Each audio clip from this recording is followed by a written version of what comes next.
The Sixers suffered from a severe case of the poor shooting blues.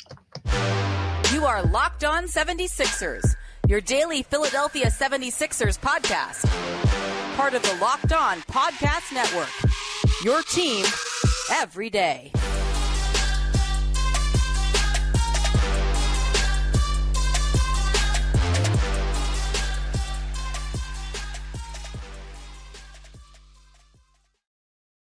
Thank you for making Locked On 76ers your first listen every day. We are free and available wherever you get your podcasts and on YouTube.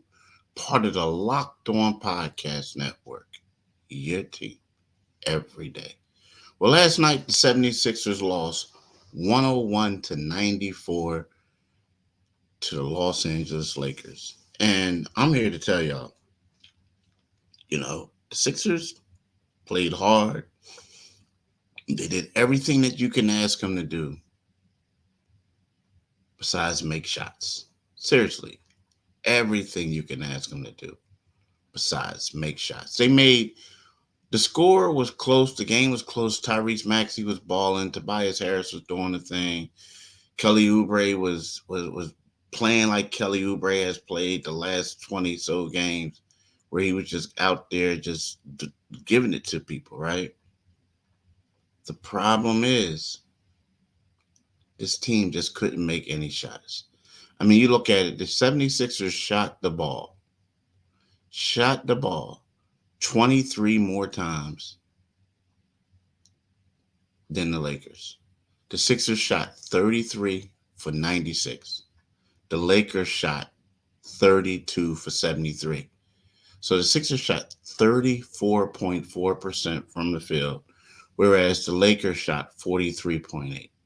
And it's a little worse when we talk about three-point shots. The Sixers were 8 for 37 on threes for 21.6%, while the Lakers were 12 for 31, 38.7. So, again, and when you say, what you mean Tobias and them was playing well, what do you mean Kelly Oubre was playing well and this and that, Maxey, and the team shot poorly. Yes, they were part of the guys' struggle, but their overall play. I mean, you look at Tyrese Maxey, he had 27 points. He had 3 steals. He had 3 assists, right? But he shot 10 for 26. He was 1 for 9 on threes. And then you go to Kelly Oubre Jr., who had 19 points. He was 6 for 18 from the field, 1 for 5 on threes. He was 6 for 7 from the foul line. He had 6 rebounds, 3 assists, 3 steals, 2 turnovers, and a block. And then you go to Tobias Harris. Now, Kelly Oubre was him and Kyle Lowry and Mo Bamba were the only players on the team that didn't have a negative, like plus minus, right? So Mo Bamba was right at even. Kyle was a +2. Kelly was a +3. So then we go to Tobias Harris. First game back after missing 3 with a sprained right ankle. Looked like he landed gingerly on that ankle in the fourth quarter. So we'll see how that goes. But he had 16 points. He had 13 rebounds, 4 assists, 1 block, 1 steal. He had 2 turnovers. He shot 6 for 18 from the field, and he was 1 for 6. Now, he started out the game 2 for 8. So when you factor that, 2 for 8, then he came back and he was, 4 for 10 the rest of the game, 40%. But the thing that got me with Kelly is I felt like, I know Tyrese Maxey was baking. He was moving. He was grooving. Everything was working out for him. But I felt like that Kelly became too much of a bystander, as the game went along. Early on, he played well, but I felt like once the Sixers start like getting into the groove, especially in that fourth quarter, Kelly was just standing around watching. And I felt like there were times where his ability to cut to the basket and do some of the other things that he can do that where I felt like they needed to give him the ball, and they just didn't. Right? I mean, in the second half, he had 6 points, but Maxey was cooking. He had 22. He shot 8 for 19 in the second half. Maxey did. Um, but I felt like Kelly needed to get the ball. Kelly didn't attempt a single shot in the fourth quarter. Not a single shot. The only stat that he had was a steal. And, I just felt like, they shot the ball in the fourth quarter. They shot the ball 23 times. Maxey shot 13. He was 4 for 13 in the fourth quarter, 0 for 4 on threes. He had 11 points. So, I just felt like they needed to get Kelly a little bit more involved. I really did. And I feel like that would have benefited the Sixers. It would have helped them out. Um, and who knows what could have happened, right? But the thing is, um,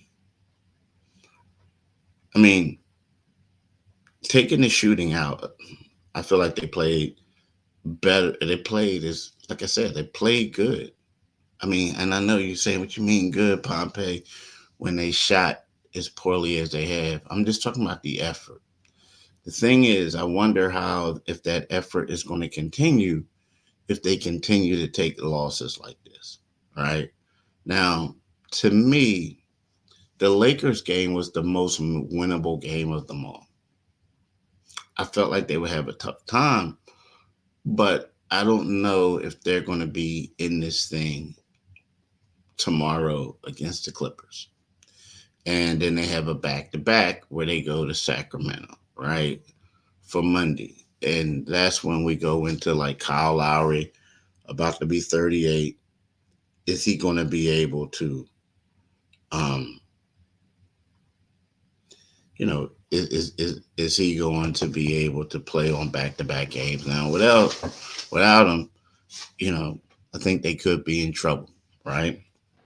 You look at him, he doesn't score a lot of points, he doesn't do anything, but you notice he and Oubre were the only two players with a plus, right? He, Oubre, and Bobamba were the only three players that didn't have a minus. So he does certain things. He makes winning plays that don't really show up in the box score, so to speak, right? So I think losing him is gonna if he doesn't play, it's gonna hurt them, right? So we'll see how that goes. But the 76ers still in eighth place. They still got um, ways to go. Joel Embiid is still on pace to return, but this was a game that they needed to win, in my opinion. And they got to get this shooting thing because they've been struggling mightily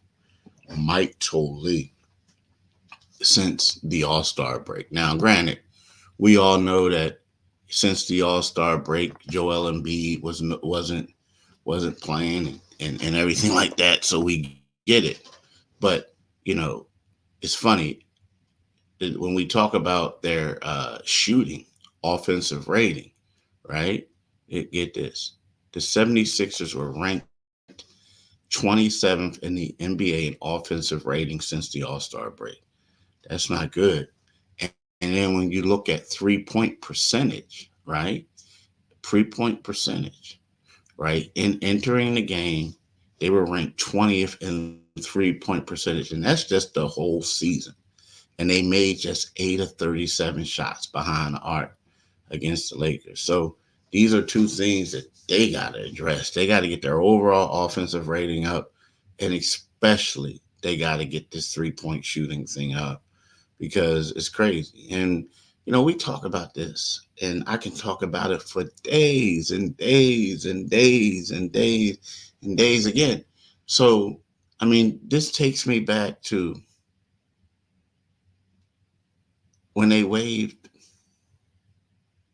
Isaiah Joe, right? Like, you had a 3-point shooter, you felt like he wasn't any good, or he couldn't beat out Furkan Korkmaz. And then what happens is you trade him to OKC, he becomes the man, and now Furkan's not even on the team, and Furkan really wasn't getting any minutes. So I don't understand that. And just like you had all these centers, and what happened?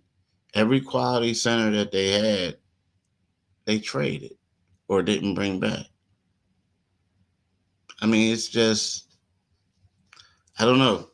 So now we're in a point where they miss it, right? They literally miss it. Buddy Hield, I hate to say it, but he hasn't lived up to the hype that he had. Now, who knows? It could change when Joel Embiid comes back. I said that before. He might be a play setter. But when you look at Buddy last night, you know what I mean? Buddy had 5 points on 2 for 6 shooting overall. He was 1 for 3 on threes, right? 1 for 3, you say, oh, that ain't bad. It's 33.3%, 1 for 3. Like 2 for 3 would have been great, right? Who knows? One might have rimmed out and it would have been 2 for 3. But this is your best 3-point shooter. Now you look at Maxey. We talked about it. 1 for 9. Kyle Lowry, 1 for 4. Mo Bamba is the center, and he was the best 3-point shooter on this night. He was 2 for 5. So then you have you have Tobias 1 for 6, Oubre 1 for 5, Batum 0 for 2, Hield 1 for 3, and Campaign 1 for 3. They got to do better than that, y'all. They do. Now the saving grace is they shot 83.3% from the foul line, so that was cool.